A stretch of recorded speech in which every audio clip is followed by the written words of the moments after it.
hankaagu hadhaafo hadhaafo hadhaafo hankaagu hadhaafo reer hebel hankaagu hadhaafo hadhaafo hadhaafo hankaagu hadhaafo reer hebel wakaa horumaray dhulkii hooye ninkii u haweyn hoggaanka dalko hankaagu hadhaafo hadhaafo hadhaafo hankaagu hadhaafo reer hebel hankaagu hadhaafo hadhaafo hadhaafo hankaagu hadhaafo reer hebel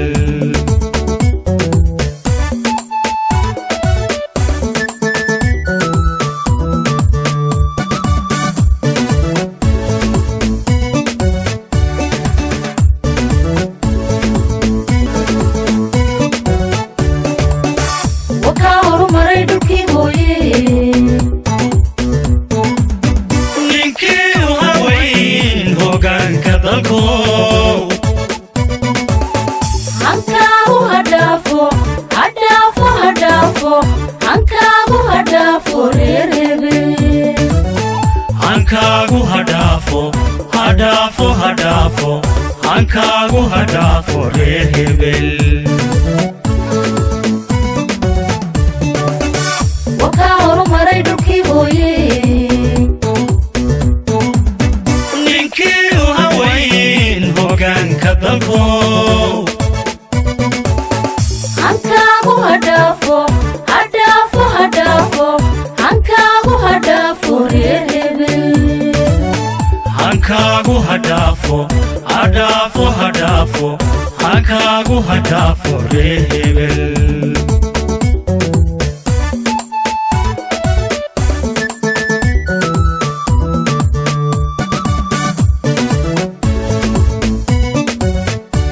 halkan waa magaalada Geelookor waxaa noogu yimi magaalada dadka waxay noogu yimi wafdi hogaaminaya Maxamed Cali Dheere utuma saabka wixii wararka faahfaahin inta ka si faahfaahsanna waxay noo sheegi doontaa dadka loogu talagalay annagoo la soconay xildhibaan Maxamed Cali Xaaji Axmed oo akhna murashax mar labaad u taagan golaha deegaanka degmada Berbera waxyaabaha aan u soconayna waxa ka mid ah xafiisyo laga furi doono jiidan oo xildhibaanku xadhiga ka jari doono iyo iska kormeer xildhibaanku u socday inuu degmooyinkan iyo waxa weeye jiidan uu soo kormeero annaguna aanu kula soconnay waxaan kaloo idinku bushaaraynayaa reer Geelookorow magacii Geelookor in laydinka bedelay oo Guulookor laydin bixiyey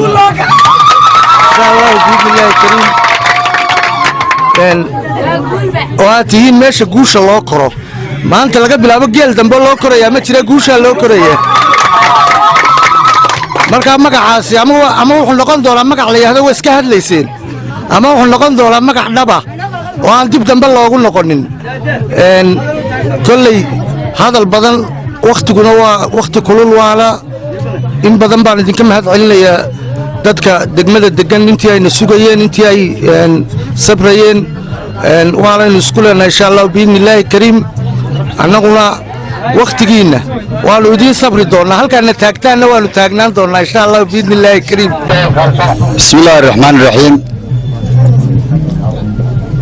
marka ugu horeysa ilaahay baa mahad iska leh dadweynaha reer Geelookoreed marti sharafta kale ee degmada Berbera naga soo raacday haweenka dhalinyarada odayaasha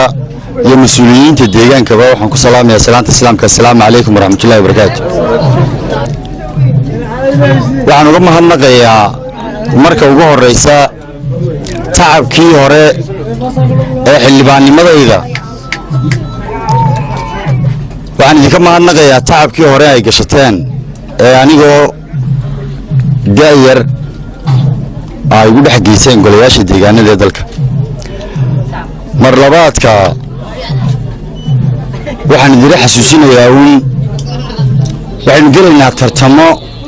doorashooyin tartamada doorashooyinka waxaynu ku gelaynaa maadaama oo aad tihiin deegaankan geelookor iyo laalays waa labada sanduuq ee keliya ee deegaanka bari u yaalla golayaasha deegaanka ee degmada berbera halkan waxaan u marayaa maanta inaan ka qaato codka ugu badan ee deegaankan yaalla inaan qaato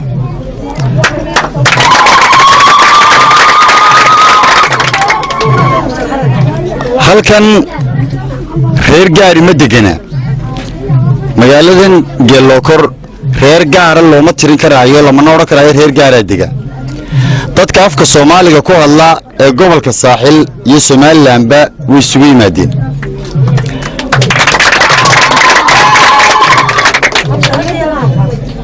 anigoo aan cidna ka xigtaysanayn kana sheeganayn waxaan doonayaa inaan idin kasbado inaan noqdo musharax idiin adeega sidaan awalba idinku adeegi jiray reer geelokoreed waxaan isku dayey anigu inaan itaalkayga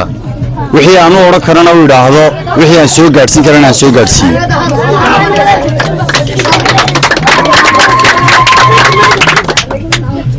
waxaan jeclahay weli maydaan arag musharax idinku idhaa musharaxiin kala soo dhoweeye musharaxiinta kala soo dhoweeya ka dhegaysta waxay idiin sidaan wixii ay hore idiin gashadeenna kula xisaabtama xataa mas-uuliyiinta ka soo jeeda deegaankan ee xilalka dowladnimo haya kumay helin karti ay leeyihiin deegaankan bay ku heleen ma doonayo doorashooyinka la gelayo walaalkaa marka uu musharax kala taageero aduuna musharax kala ha taageerto inay isku nacdaan annagu dan baanu leenahay inaannu han yeelanno oonu xil qabannaanu doonayna idinkuna waxaad tihiin hankaa aannu leenahay kuwii suurto gelinayey ee ilaahay baryadaannu la hoos joogno nagu dhiirigelinayey waxaan idinka mahadnaqayaa daqiiqad kasta oo deegaankan aan u baahdo cadceed kasta duruuf kasta iyo cimilo kasta inaad noo soo istaagtaan aniga iyo musharaxiin kaleba midhka aan doonayaa waxa weeyaan inaad walaaltinimo isku ilaashataan musharaxa aad diidantihiin inaad diidaan kaaad doonaysaan inaad doontaan kaaad diidaysaanna aydaan shakhsi diidine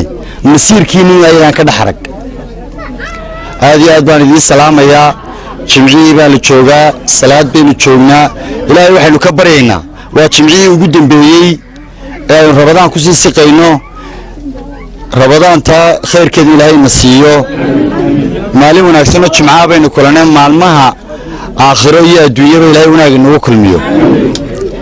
ilaahay waxaan ka baryaynaa in quluubteennu isu saafi ahaato dhammaan wixii buka allah inoo caafiyo inta caafimaad qabta allah u siyaadiyo dadkii waa la soconayaa geeriyo way soo badanayaan ilaahay intii naga dhimatay aan u naxariisto caafimaad darrooyin iyo cudurro ayaa duniyada iyo dowladaha quwadaha la iswadaarsanayaan oo awooday sheeganayaane ilaahay waxaynu uga magan gallay inuu balaayooyinka aynu dhaafiyo khayr badan baan idin rajaynayaa reer geelokoreed waa mahadsantihiin mar walba abaalkiinana waa aniga wasalaamu calaykum waraxmatullahi wabarakaatu marka koowaad ilaahay baa mahadle halkan isugu keenay xafladdan qaaliga ah ee aadka u quruxda badan leh mar labaadka aad baan idinku mahadnaqayaa sida sharafta leh xurmada leh milgaha leh dhaqanka leh asluubta leh ee aad u soo maamuusteen xafladdan hadal badan umaan kicin waxaan u kacay inaan inoo furo xafladdan sidaa darteed anigoo ku hadlaya magaca odayaasha deegaankan marti sharafta aqoon-yahanka iyo wafdida uu hoggaaminayo xildhibaan maxamed cali xaaji axmed isla markaana ah musharax golaha deegaanka u sharaxan mar labaad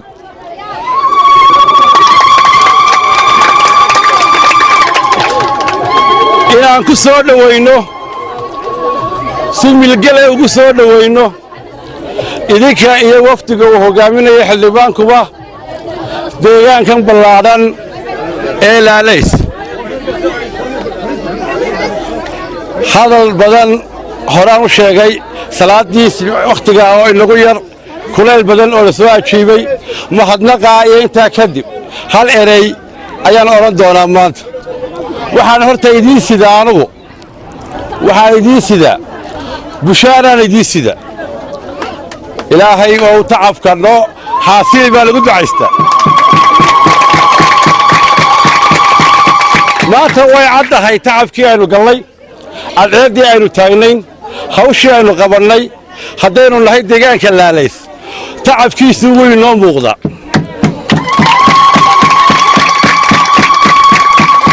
anigu waxaabaa is leeyahay danaartuunba u hodhayba xildhibaanka kalooma hadhin dhammaantiin wafdida marti sharafka mar labaad ayaan idin salaamayaa waxaan ku soo odhanaya 3 kelmadood horta reer laalaysow tacabkaa gasheen iyo kii aanu galnay waxaynu soo saarnay xildhibaan dadka u siman waxaynu soo saarnay xildhibaan degmaduu ku nool yahay iyo dalkaba kelmadda xaqaa u idhaahda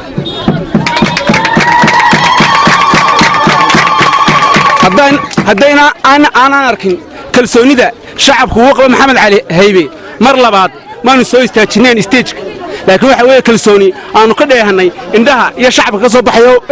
oo arkeen xildhibaanu hiilin kara dalkiisa mar labaad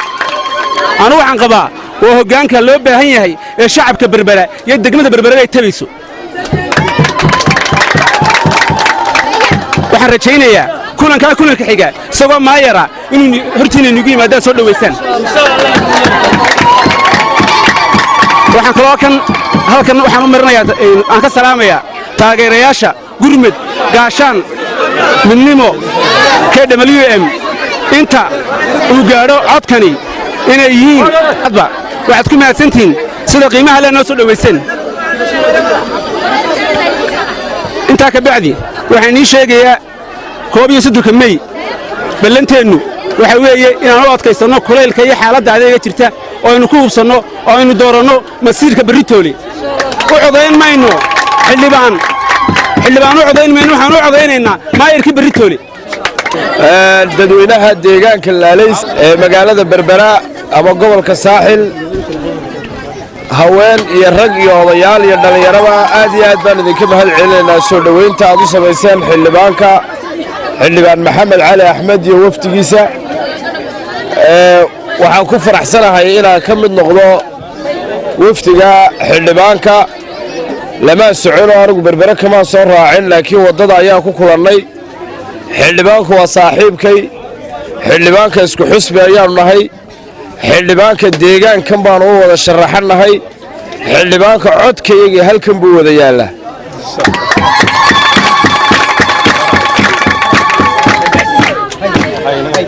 waxa uu ka mid yahay xildhibaanku dhallinyarada aynu ugu talagalnay inay dalka somalilan reformka lagu samaynayo ee ay dhallinyartu qaybta weyn ka tahay inay wax ka beddelaan ay ka beddelaan xisbiga u cidnaa dadka uu xishay oo maanta la majiiranayo ayaannu labadeeduba ka mid nahay waxaannu rajaynaynaa inuu deegaankani xisbiga iyo labadeedaba noo helin doono haddii ilaahay ka dhigo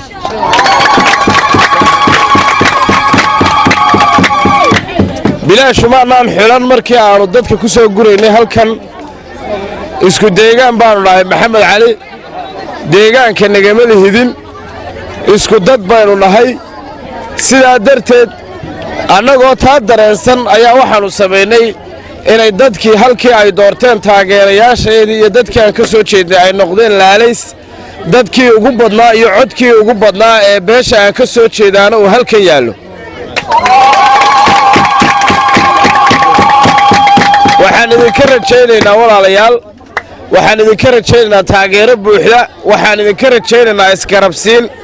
markaan anigu joogo iyo marka uu maxamed cali joogo isku mid inaad u aragtaan oo aad noo aragtaan oo noo qiimaysaan qofka munaaqibka ka noqonaya goobtan iyo deegaankan ee codkiisa ilaalinaya labadeedu maadaama aannu isku mid nahay oo isku xisbi aannu ka soo jeedno sidaa codka maxamed cali u ilaalinaysaan aa codkaygana u ilaalisaan oo aa ugu guntataan ayaan idinka rajaynayaa walaalayaal ma noqon doonno maxamed cali waan ku aqaannaa karti iyo firfircooni iyo dadka deegaanka ku soo noqdo waan ku aqaannaa dad fara badan oo dadkii soo doortay aan ahayn oo fara badan oo wax la qabanaya baan arkay aqoon dheeraada baan u leeyahay anigu iyo maxamed toona ma noqon doonno dad inta deegaankan laga doorto ku soo noqon waaya laakiin deegaanka laalays ee aannu maanta joogno ee sida qiimaha badanna noogu soo dhoweeyey way ka faa'idi doonaan soo bixiddayada haddii ilaahay ka dhigo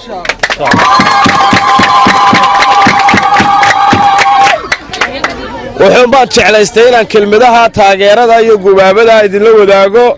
saaxiibkayna aan ka garab muuqdo farxad gaara bay ii tahayoo hooyaday iyo hooyadeed ayaa nasiib ii yeeshay anigoo sarkaala oo halkan layga caleema saaray inay weheliyaan hooyaday iyo ayiday magaalada laalays waxaan idinku keenay laba xisbi oo hore mid urur siyaasadeed ah oo aan noqday xildhibaankii keli ahaa ee ka soo baxay guushii baan raaciseen anigaana xildhibaan ka noqday mar labaad baan idiin imi anigoo madaxweynaha qaranka wada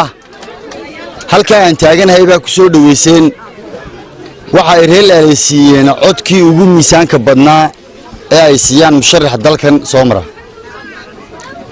wuu guulaystay waa madaxweynihii dalka maanta yaan idiin sidaa haddaba maanta waxaan wadaa siyaasiga ugu waaya aragsan uguna da'da weynla siyaasiyiinta dalka faysal cali waraabe xisbigiisii xisbiga cadaaladdiiyo daryeelkan ka sharaxanahay marka koowaad waxaa igu taageeraysaan horta xisbiga cadaaladdiiyo daryeelka marka labaad anigoo mahadnaqiinnii hore aan soo koobi karayn halkan umaan iman inaan musharax kale ama xubin kale ama siyaasi kale aanu ku yooyootanno macnaha sharafta halkan taalla anigoo aqaana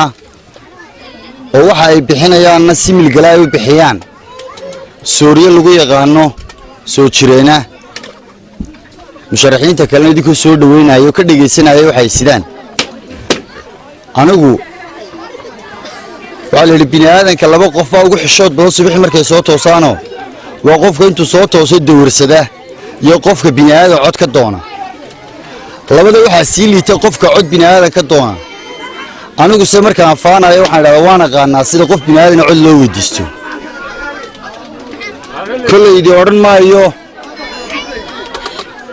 kolleydii odhan maayo waxaasaan idiin qabtay xataa markay waxqabadku heerkii ugu hoosaysay uu maraayo waxaa la tirsadaa aas baan kaala qayb galay aroos baan kaala qayb galay umul baan kaala qayb galay waxyaabaha aan milgaha bini aadanka aan lahayn haddaan wax sheeganayo waxaan sheegan lahaa waxyaabo badan waxaan jeclay inanka reer laalays iyo inanta reer laalays hooyada reer laalays iyo aabbaha reer laalays inuu tuush ku maydho oo uu biyo qasabadeed cabbo waxaa idinka markhaatiyaa inaan beeb idinku filan idiin keenay beeb idinku filan oo guriguri inaa u gashataan aan ugu talagala inaan idiin keenay waxaa idinka markhaatiyaa inaan xanaanadaa hormeedkeeda ahaa 30 sannadood oo Soomaaliland jirtay hortay jira muu qaban waxaa idinka markhaatiyaa markii shuruud laygaga dhigay inay ambalaas yeelato inaan furihii gurigayga yaalay soo kaxeeyo oo aan maamulka degmada iyo ka gobolkaba inta halkaa cadceedda soo istaajiyo inaan fartayda ka saaro waxaa idinka markhaatiyaa markii doorashada madaxweynaha lagu jiray inaan duruufihii tiinka iyo garanwaagu u geystay deegaankan aan ku bixiyey inay cagaf idinla joogtay muddooyin badan oo weliba uga faa'iidaysteen beerihiinna markii dambe ma soo koobi karaayo dhaqan umaan lahayn soo jireena inaan sheegto waxaan qabtay macnaha aan taa u leeyahay waxa weeyaan waxaan ku soo koray guri jadka jad waxa la qabanayo ilaahay hortii loo bixiyo halkan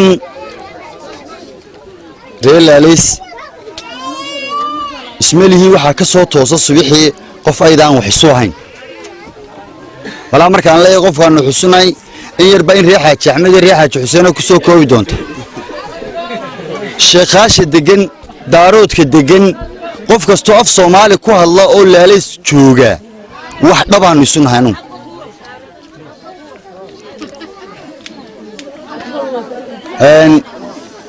laalays waa deegaan fac weyn oo waxyaabo badan caan ku ah marka uu dhaco majara habaabka siyaasiga ay dadyo badan bay cimaamadu ka dhacdaa anu waxaan xildhibaankii golaha deegaankan laga doortay kaygu mucaaridka iyo kay muxaafidkaaba wali waxaan ku dadaalayaa inaan si cadaalad sameeyo erey kasta iyo hawl kasta oo aanu qaban karaba aanu yiraahdo maalmo dhaweyto madaxda dhaqankeenu waxay isku dayeen inay ku hanjabaan inay bixiyeen masiirigii ummadan intiina halkaa hortaagan waxaa tiin dadkii reer laalays ee uu suldaanka u ahaa sayid aw jaamac warsame ee uu jiif caaqilka u ahaa cawil maxamed yoohiye waxaan idinkula dardaarmayaa sidii sharafta lahayd ee awalba u tixgeli jirteen inaad u tixgelisaan inaan aanay saameyn ku yeelanin siyaasaddan iyo tartankani meesha ka jira waxaan aniga oo xildhibaannimo u tartamaya weliba aan ku sii dadaalayaa inaan caaqilkayga iyo suldaankayga baan ilaashado oo aan sharaftooda dhowrto laakiin waanu tartamaynaa iyaga iyo dhigoodba tartankuna ceeb maaha lama kala tegaayo waxaan idinkula dardaarmayaa inaad isilaashataan dadweyga reer laalaysow hanka anigu aan leeyahay ma doonayo inuu walaashaa kuwaasiiyo inuu walaalkaa kuwaasiiyo oo ay saamayndu ku yeelato doorashadu laba shay baan doonayaa reer laalaysow maanta laba shay ayaan doonayaa aan idinka codsanayaa marka koowaad waxaan doonayaa shalay tolo xisbiga urur siyaasadeed baan keliya ka soo baxay aniga ugu cod badan ayaan ka soo baxay codadka ugu badan waxaan ka qaatay halkan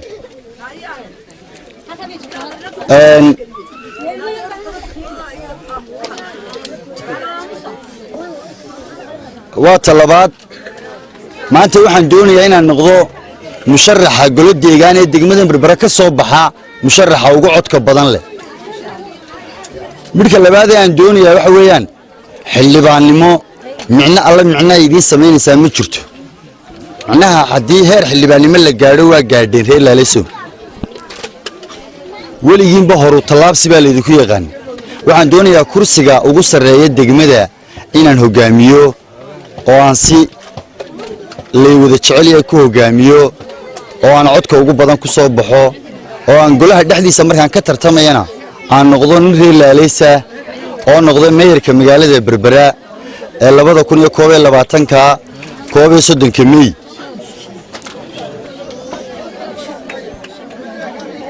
midka labaad aan idinka codsanayaana wuxuu yahay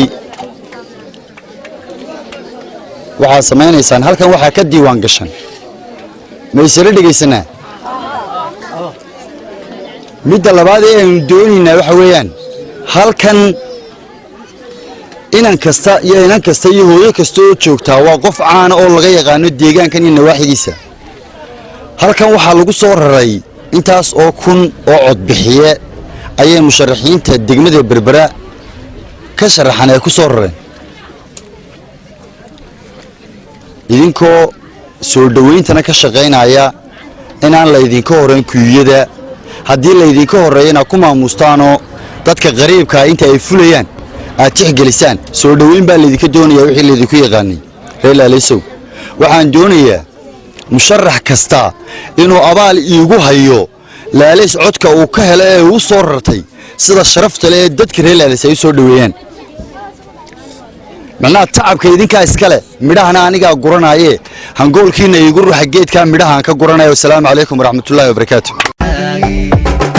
markale markale markale markale aabo markale markale markale markale markale aabo markale markale markale markale markale aabo markale markale markale markale